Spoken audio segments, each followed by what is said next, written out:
Hello everyone, welcome to our English podcast project. Today my partner Aminatu Zara and I are going to discuss a technology that has completely changed human life, the internet. Aminatu Zara, how are you today?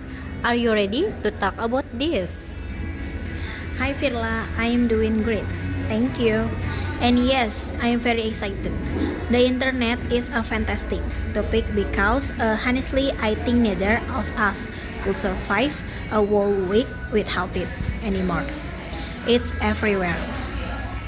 That is so true. We use it for literally everything, but let's look at it from our perspective as university student. In your opinion, how does the internet help us in our academic life?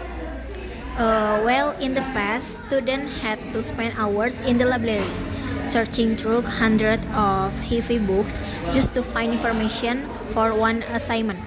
But now we have Google, ebooks, and online journals. We can access millions of data in just a few seconds. It makes studying so much faster and more efficient. I absolutely agree with you. Not only that, but the internet also makes collaboration very easy. For example, right now we can do group projects using Google Doc or Meet virtually via Zoom from our own bedroom. We don't have to travel far just to do homework together. However, the internet is not always perfect. There is always a dark side. What do you think is the biggest negative impact of the internet today?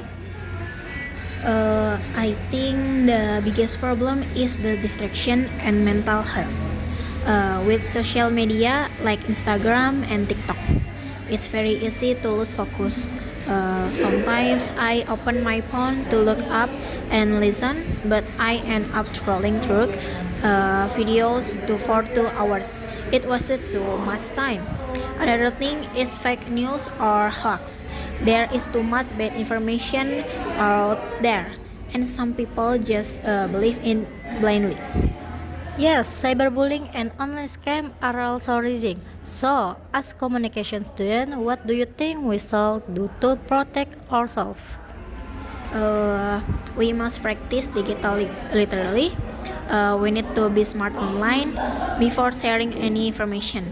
We have to check if it's true or fake. And most importantly, we need to manage our screen time so we don't become addicted to our smartphone. That is an excellent point. The internet is a powerful tool, but it depends on the person using it.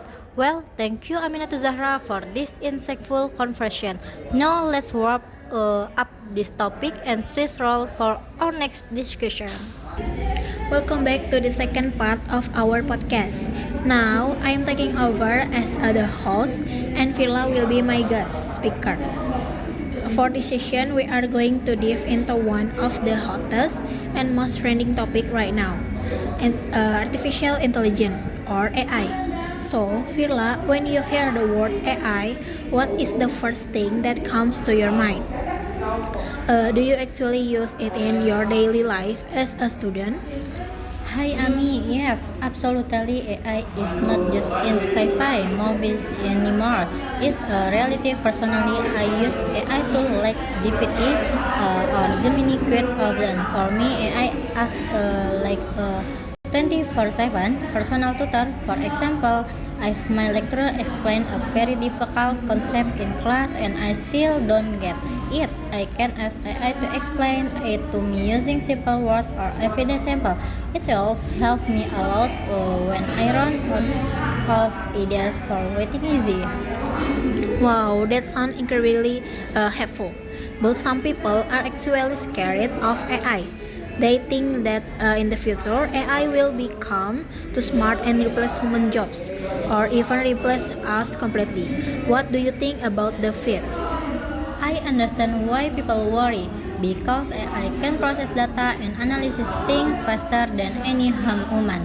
But I don't think it can fully replace us. AI lacks human empathy, emotional intelligence, and true creativity.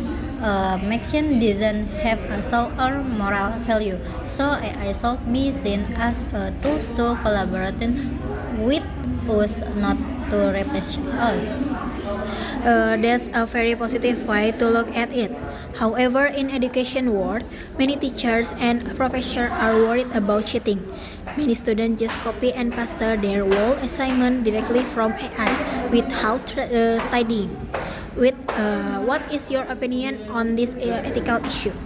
That is a serious problem and it's happening right now. Copy pasting from AI is a form of plagiarism and it ruins the whole point of learning. If we just let AI do all the things, our brains will get lazy. The right way to use AI is to use it for brainstorming and understanding the structure of a topic. That after that we must read the final work using our own voice, our own analysis, and our own word. We have to use it ethically and responsibly. I couldn't agree more. Technology should make us wiser and smarter, not less thoughtful. Well, that was a wonderful discussion. AI is a great innovation, but human control is the key. That brings us to the very end of our final project podcast. Thank you so much for listening to us, and we hope you enjoy it. Goodbye, everyone. Goodbye, see you.